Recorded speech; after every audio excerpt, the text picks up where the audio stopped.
If someone had to give me a pound every time I heard that there were less jobs in the UK, the NHS was saturated for healthcare professionals, and nobody is hiring internationally trained healthcare professionals, then I would be able to buy myself an iPhone 15. This is the amount of rumors that are going on, and I have been in the UK for nearly 3 years now, and I've seen so much of recruitment happening. But in today's video, we are going to be talking about some of the most common questions that you guys have asked me recently. And forgive me, there's a lot of sun on my face because I'm recording this video just in front of my window. But like I said, the most important questions that have been thrown to me recently in terms of, is the job market saturated? Is the NHS recruiting healthcare professionals? Are there any jobs that offer visa sponsorships in the UK right now for internationally trained healthcare professionals? And if any of this is of interest to you, do not forget to follow my channel on YouTube and on Instagram. My handle is Physiotherapy in UK, and subscribe and follow me in both places. But let's get into the content of today's video. I'm hoping this video to be a bit more of a conversation rather than it being me blaming you and saying these are all of the wrong things that you're doing. So hopefully, let's start with the first thing that I think is going to influence that thought that you're having. So the first topic of this video that we are going to be chatting about is job saturations. Now, before we move to job saturations, what I want to pull up really quickly on my screen is the HCPC registration. Now, as you can see on your screens right there, this is the registration number as been updated on the 10th of May 2024. And what this typically does is for each of the 15 professions for the HCPC, it has split it in terms of UK registrations, international registrations, and the other two registrations, which we're not going to focus on too much.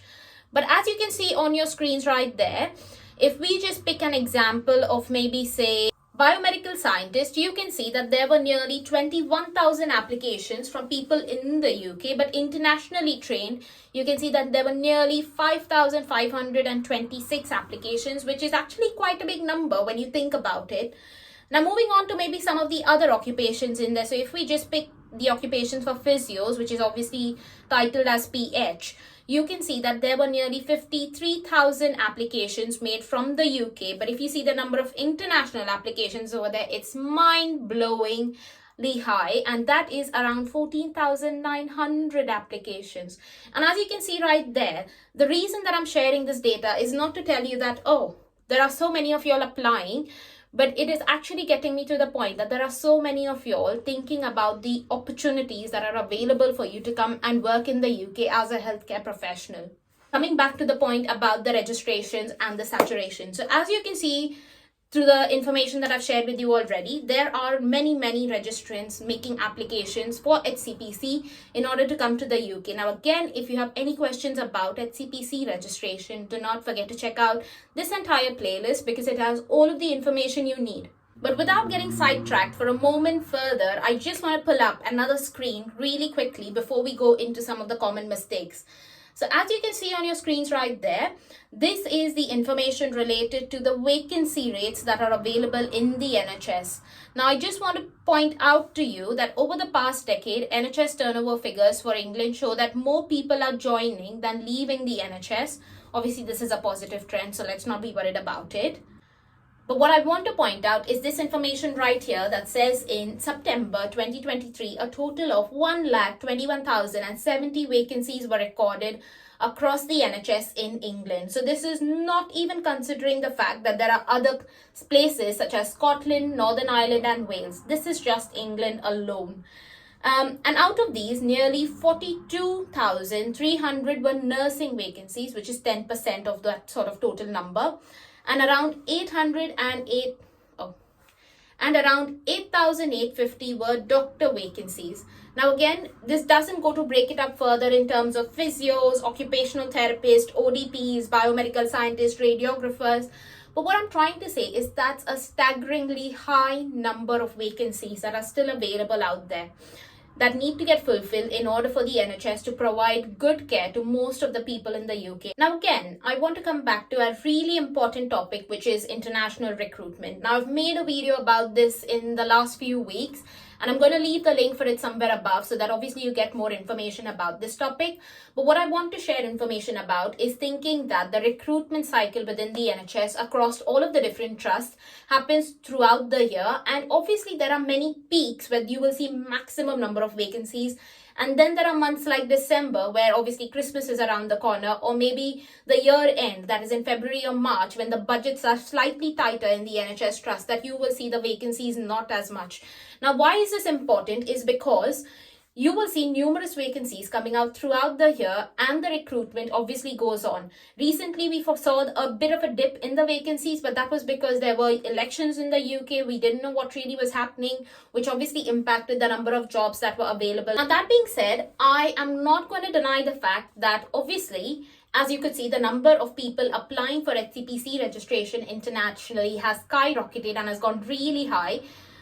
But the vacancy rates have also gone incredibly high. So what you need to remember is that if you're not landing those interviews within the first few months, you've got to change your perspective a bit more. You've got to think about, as the number of applicants are increasing, there is going to be a really high competition to land those roles right now. But that just means that you need to be working a little bit harder and a little bit smarter to land those roles in the UK. It does not mean that landing a job in the UK is impossible, or the job market is completely saturated and they are not recruiting international professionals. Now, when we talk about some of the common mistakes, I have consulted so many of my one-to-one clients, and the two things that stand out to me are the mistakes that are made by people on a spectrum. Now, one end of the spectrum is where people are not making enough job applications. Now, they think, obviously, because we come from different countries, we feel that if we make a few applications, we should get shortlisted for an interview and we should land a job. So say, for example, they make 10 applications in a month and they feel quite satisfied, but they land 0 interviews, and this crushes their morale. But what is the problem over here is that you need to understand that you're not making enough applications. There are thousands of live vacancies on the Track Jobs website, on the NHS Jobs website, on NHS Scotland, and you are not taking complete advantage of it. You need to be making so many applications during a day. There isn't a number, but I would say at least try to make 2 to 4 good applications, strong applications during the day, so that you're able to land more interviews and gain more experience of clearing those interviews in the UK. And the second end of the spectrum is that you're not applying for relevant jobs. Now, this is a problem that I see with people who have very low experience or very high experience. So let's come to the low experience part. If I've seen people coming to me who have maybe say 1 year of experience or just completed their internship and are fresh graduates, they try applying for band 3 and band 4 level jobs. And now I'm not saying that there is a problem in applying for those level jobs, but what I'm trying to say is think about it. That sort of level does not require a qualified physio or a qualified healthcare professional. And so they can recruit anyone locally who meets their requirements and does not need sponsorship, because sponsoring someone in the UK can be really expensive. Oh, the sun's gone back now, and that is making it so much more better. But like I said, and unless your trust is ready to offer you that massive sponsorship, you might not likely land those band 3 or band 4 level jobs. Now, coming down to some of those people who have really high level of experience and are aiming for band 7 or band 8 jobs. Now, there is no harm in aiming high. You always can dream for the stars.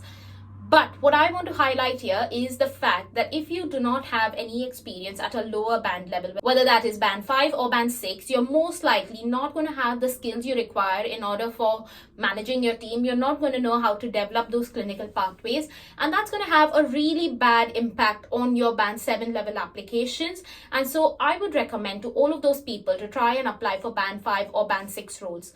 Now, other than these two common mistakes, there are again several more mistakes, and I'm going to leave the link for one of my videos where I've discussed so much more about it and given you possible solutions, so don't forget to check that out.